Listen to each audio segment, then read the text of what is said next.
On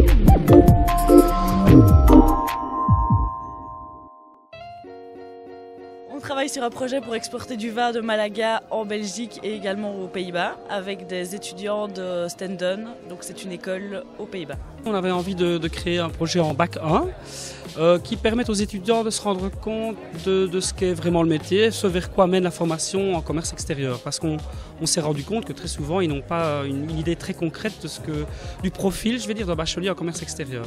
Et donc on s'est dit que dès la première année, c'était une bonne idée d'avoir un projet qui leur permette de se pencher sur l'exportation d'un produit. En deuxième, on a une mission commerciale et je pense que ça nous prépare déjà un petit peu, voir comment est-ce qu'on peut avoir des informations par rapport aux produits, par rapport aux clients, par rapport à la recherche aussi, donc c'est très intéressant.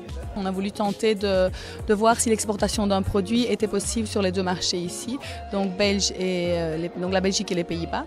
Donc on a dû d'abord choisir un produit qui n'appartient ni à la Belgique ni aux Pays-Bas. Et on a choisi un vin espagnol d'une bodega qui n'exportait dans aucun pays. Donc c'était la première étape.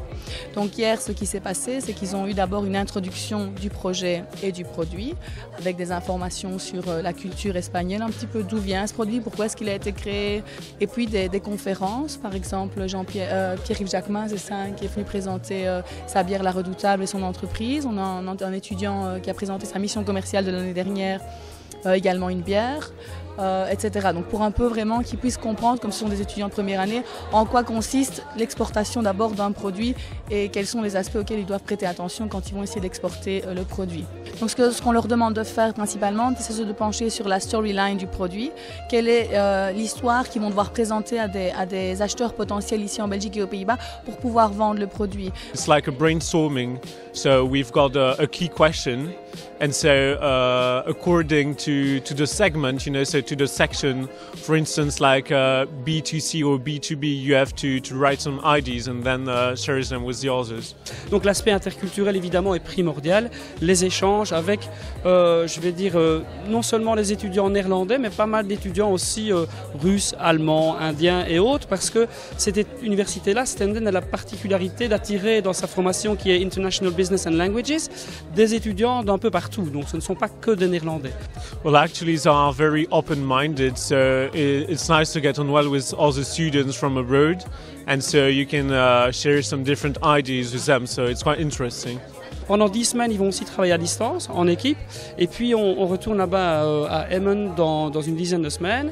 Ils vont devoir présenter, je vais dire, le résultat de leur recherche devant un public, et ce en anglais, évidemment. Donc, il y a pas mal d'apports, finalement, que ce soit en termes linguistiques, interculturels, sur le plan du marketing, de l'exportation. You get to know some people from abroad, so it's quite interesting, because afterwards you'll have to find a traineeship, etc., and probably a road. And so international trade is international. Plus tard, on aimerait bien travailler à l'étranger.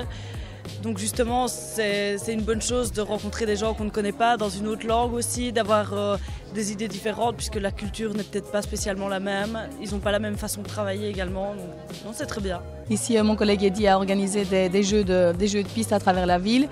On les attendait ensuite à la Maison du Péquet. On a offert 2 tournées aux 2 groupes gagnants, donc je crois que c'était aussi bien. Le but, c'est aussi qu'ils apprennent l'anglais dans un contexte proche de la future réalité professionnelle et assez fun quand même, donc qu'ils puissent un peu voir autre chose que le côté académique de la formation.